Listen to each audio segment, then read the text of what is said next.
Jane Hart is a single mom who's raising two boys and learning to live with many identities. Alexis, Jaden, Madison, Ashley. She has at least 9 different identities, or as Jane likes to call them, parts. Yeah, it's Madison, not Jane. They range in age from 6 to 28 and can appear at any time, typically triggered by stress. I have secrets to tell you. Those moments are captured in the new A&E docuseries Many Sides of Jane, which chronicles what it's like to live with dissociative identity disorder, or DID. Jane has lived with the disorder much of her life, but was only diagnosed 3 years ago. All growing up, I would hear voices and I would hear arguments. It would be like having a committee in your head commenting on everything you're doing. Let's take a picture.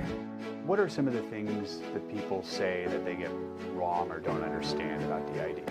People immediately assume when you tell them you have DID that you're dangerous. DID is considered rare. Some studies show it's found in about 1% of the population. Experts say it's often caused by severe trauma during childhood.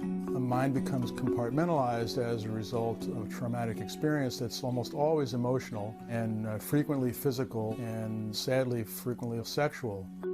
Jane says she was abused as a child and now understands that DID helped her cope. It's a way that the brain walls off those bad memories so that the child can function in day-to-day life and so that they don't have to live with that every day. One of her parts, Beth, is 10 years old and houses some of Jane's most severe trauma. And what's your relationship to Jane? I keep bad people away from Janie. Something especially traumatic happened when I was 10, and that's why she was branched off and split apart from everyone else. In a lot of ways, your different parts are protecting you, right? My parts were all created to protect me. Their purpose is to help me and to make life easier. I'm a part of Jane. I think I'm a little more impulsive than she is, for sure. But it's not always easy getting all of her parts to work together, and that can impact parenting, jobs, dating, and more. It's just a matter of us making it day to day and functioning together and really being on the same page, because if we're not, things get really, they just jump around a lot, I guess. Is there a stigma about DID that's most hurtful to you? The stigma that's most hurtful is the parenting one. It's where people assume that you're not a good parent or that you can't handle it. Because it couldn't be farther from the truth. Can you explain to your kids what DID is? I tell them I have a unique brain and that mine is just wired a little bit differently than others. What helps Jane first and foremost is intensive therapy. She goes 3 times a week. She also writes in journals. In fact, different identities have their own journals, and she makes collages.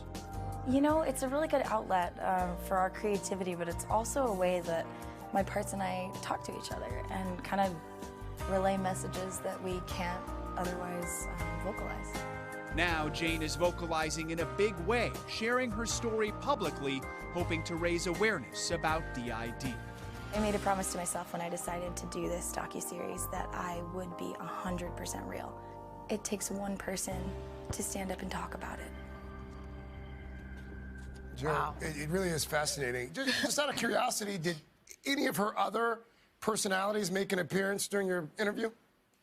No, not at all. And I even asked her, I said, is there a chance that any other parts would come to the surface during the interview? She said, no, that's highly unlikely because they weren't familiar with